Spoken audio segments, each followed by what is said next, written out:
Bom dia, pessoal, tudo bem? Então, meninos do nono ano, esse assunto de sais minerais, eu e a professora Virgínia decidimos dividir um pouco, tá? Para ficar uma coisa mais dinâmica, um pouco diferente.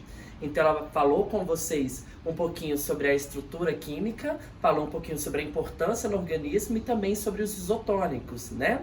Por que tem que ter cuidado ao ingerir isotônicos. E aí eu vou falar com vocês sobre 4 sais minerais extremamente importantes. O primeiro que eu vou comentar hoje, galera, é o cálcio. O cálcio que tem o símbolo da tabela periódica Ca, lembrando que aqui não é carbono, tá? Carbono é um C maiúsculo, aqui quando tem acompanhado com uma letrinha minúscula, ele é um outro elemento, no caso aqui é o cálcio. O cálcio é um sal mineral importantíssimo, encontrado principalmente no leite e derivados vegetais verde escuros. Então, por exemplo, na couve, no leite, tá, no iogurte, você vai encontrar o cálcio, que é muito importante. Por quê? Porque ele vai participar da formação dos ossos, formação dos dentes, na coagulação sanguínea e participa também na transmissão do impulso nervoso. O que quer dizer isso? Vamos imaginar a seguinte situação. Aqui eu tenho o meu sistema nervoso central, certo? Partindo do meu sistema nervoso central, que vem aqui essa parte central, pega a minha medula, tudo bem? Vai partir para o sistema nervoso periférico. Então, para sair uma informação aqui, o processamento aqui, para eu levantar a minha perna, para eu levantar o meu braço, eu preciso que esse impulso saia daqui e passe por tudo até chegar aqui, ó, por exemplo, para eu movimentar os meus dedos. Essa transmissão dos impulsos nervosos, que vai levar uma informação, precisa de um conjunto de sais atuando para fazer esse processo todo acontecer. O cálcio é importante para isso. Não só o cálcio, como vocês viram com a professora Virgínia, também o sódio e o potássio, eles estão integrados nesse processo, certo? Além disso, pessoal, olha só, ele participa dos batimentos cardíacos, como eu falei, acaba atuando nesses processos e também na contração muscular. Então você está lá, ó, fazendo sua atividade física, para ter uma contração do músculo, eu preciso do cálcio. Ah, professor, é por isso então que às vezes eu estou ali fazendo minha atividade física, tal, correndo, e de repente eu sinto aquele espasmo muscular, aquela dor, aquela tensão. Às vezes sim, uma falta de cálcio pode levar a esse espasmo muscular, pode levar a essa dor, esse incômodo muito grande, certo? Além do mais, galerinha, olha só, osteoporose. Na falta do cálcio, você vai tendo uma desmineralização dos ossos e aí pode causar uma doença chamada osteoporose. Em casos de mulheres que já entraram na menopausa, vamos imaginar, a mulher entrando na menopausa, ela vai ter uma redução dos hormônios sexuais. Com a redução desses hormônios, você tem uma queda da absorção de desse sal mineral. Você tem a diminuição da absorção do cálcio. Com isso, galerinha, essas mulheres podem sofrer e desenvolver a osteoporose. Imagine a situação. Tem uma mulher de 45 anos que entra na menopausa, de forma prematura. Ela pega e não faz uma reposição correta do cálcio. Essa mulher, provavelmente com 55 anos, 60 anos, ela pode desenvolver esse quadro. Então, mulheres na menopausa têm que aumentar a ingestão de cálcio.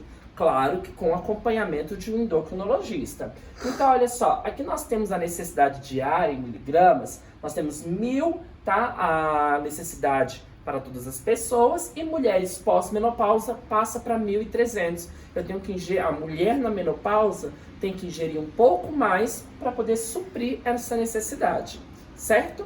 Vamos lá ver agora sobre o ferro.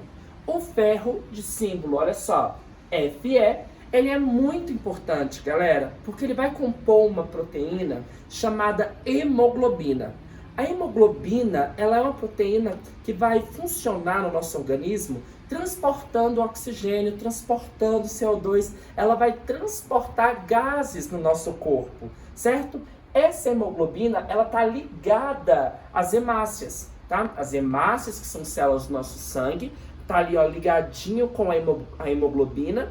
E quando nós temos ali no sistema circulatório as hemácias passando, essa hemoglobina, quando chega nos pulmões, se liga ao oxigênio, libera o CO2, leva o oxigênio para as células, libera o CO2.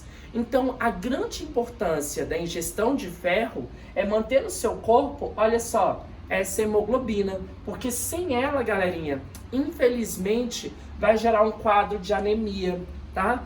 É muito comum mulheres grávidas, na falta de ferro, terem quadros de anemia durante a gestação.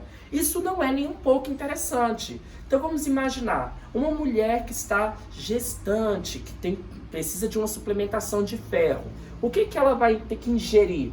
Fígado, carnes, gema do ovo, legumes, hortaliças de folhas verdes. Ah, só a mulher, no caso da gestação? Claro que não, porque a mulher em gestação, ela precisa de uma quantidade maior. Mas nós precisamos desse ferro. Nós precisamos ingerir isso aqui, certo? Então, olha só, galerinha. A necessidade diária, 14 miligramas no homem, 29 na mulher, certo? Devido a essas diferenças, como eu comentei com vocês, diferenças hormonais, é interessante que a mulher tenha uma ingestão maior de ferro. Ah, professor, antigamente o pessoal fazia comida em panelas de ferro porque era interessante, porque ali ia ter uma suplementação. Isso procede? Sim. Então, toda vez que a gente fala em composição da hemoglobina, em composição dessa proteína que fica ali na membrana das células vermelhas, né, nas hemácias, nós temos que lembrar desse sal mineral que é extremamente falado, extremamente importante. Tudo bem? O próximo sal mineral, ele é o magnésio, de símbolo aqui, ó, Mg, Minas Gerais. Brincadeira, gente, não é de Minas não, tá? Olha só, esse Mg, percebam que sempre o símbolo, quando é composto por duas letras, o primeiro é maiúsculo, o segundo é minúsculo, certo? O magnésio, galera, ele é muito importante e tem vários estudos sobre ele. Eu acho esse aqui um sal fantástico. Por quê?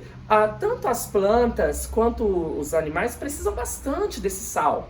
Primeiro, ele vai compor a clorofila. A clorofila é um pigmento fotossintético, certo? Que vai absorver energia luminosa, converter em energia química para a planta, né, para os organismos autótrofos, produzir o seu próprio alimento. Tudo bem? Então eu preciso da clorofila, que ele vai atuar lá na fotossíntese, vai participar da produção de moléculas orgânicas a partir ali da conversão da energia luminosa em energia química, a partir do processo, né, chamado fotossíntese, é um processo bem grande, onde no final há produção de moléculas orgânicas, que é o caso da glicose, e liberação de oxigênio. Pessoal, ajuda na formação dos ossos, bacana pra gente, e funcionamento de nervos e músculos, aquela mesma história que eu falei para vocês. Para eu transmitir um impulso nervoso, para eu passar aqui a informação, por exemplo, para os meus dedos se mexerem, eu preciso de um processo, eu preciso de uma transmissão do impulso nervoso. Então tem vários sais associados aqui. Não só o potássio, não só o sódio, né, não só o cálcio, mas também o magnésio vai influenciar. Galera, esse magnésio, há uma suplementação que é vendida em farmácia, mas o gosto é um pouco ruim, confesso para vocês. Eu já tive que tomar magnésio, não é muito gostoso. Mas vocês podem ingerir esse magnésio comendo hortaliças, cereais, peixes, carnes, ovos, feijão, soja e banana. Confesso que eu não sou muito fã, mas tem como complementar em outros alimentos. Então aqui tem opções para todos. É sempre bom buscar o equilíbrio entre os alimentos para poder fazer uma suplementação correta, beleza? Não vale a pena só se alimentar de carne e deixar as hortaliças de lado. Mamãe tá certa quando fala que tem que comer brócolis, couve, por aí vai. Galera, a falta desse sal pode acarretar vários problemas. Como eles atuam na formação dos ossos, pode acarretar um crescimento prejudicado, caso a criança não tenha acesso a magnésio no início da sua formação. Há espasmos musculares, tá? O cálcio também a falta do cálcio também pode causar isso, mas o magnésio também. Quando você está caminhando e tal, tem aqueles espasmos, pode ser falta de magnésio. E dificuldade de aprendizagem. Vários estudos mostram que pessoas com TDAH, né, dificuldade ali de aprendizagem, né, de concentração, elas apresentaram melhoras significativas quando começaram a ingerir magnésio, tá? Então, quando começou a ingerir magnésio, ali a coisa começou a ficar melhor, né? Até mesmo a questão da aprendizagem, da concentração. Então, isso é muito legal, porque tem estudos mostrando isso. Então, o magnésio ajuda muito, além das plantas, também aqui nos animais. Tudo bem? Vamos agora para o nosso último sal mineral, não menos importante, que é o iodo. O iodo, símbolozinho I da tabela periódica, muito simples, fácil de lembrar. Você consegue encontrar nos frutos do mar, peixes. Poxa, gente, sensacional. Quisera eu todo dia comer um camarãozinho, né? Uma lulazinha, tal. Sensacional, delícia. No entanto, às vezes nós não temos, né, tempo para poder produzir esses alimentos. Não temos, né? Vocês entenderam a falta de tempo, né? Porque é um alimento um pouco caro. Então nós temos o sal iodado. O sal de cozinha, o salzinho que você compra, desde 1974 é obrigatório que ele venha com iodo. Então, mesmo se você não tiver tempo, não sei nem se eu estou fazendo o símbolo certo, tá? Mas olha só, se você não tiver tempo de ir lá e comprar o fruto do mar, o peixinho, você pegando sal de cozinha mesmo, sal normal, sal iodado, ele já vem com o iodo, que já é a quantidade ideal pra gente. Tudo bem? Por que que o iodo é tão importante? Porque ele vai constituir os hormônios da tireoide, os hormônios que são produzidos a partir de uma glândula que fica localizada aqui nessa região.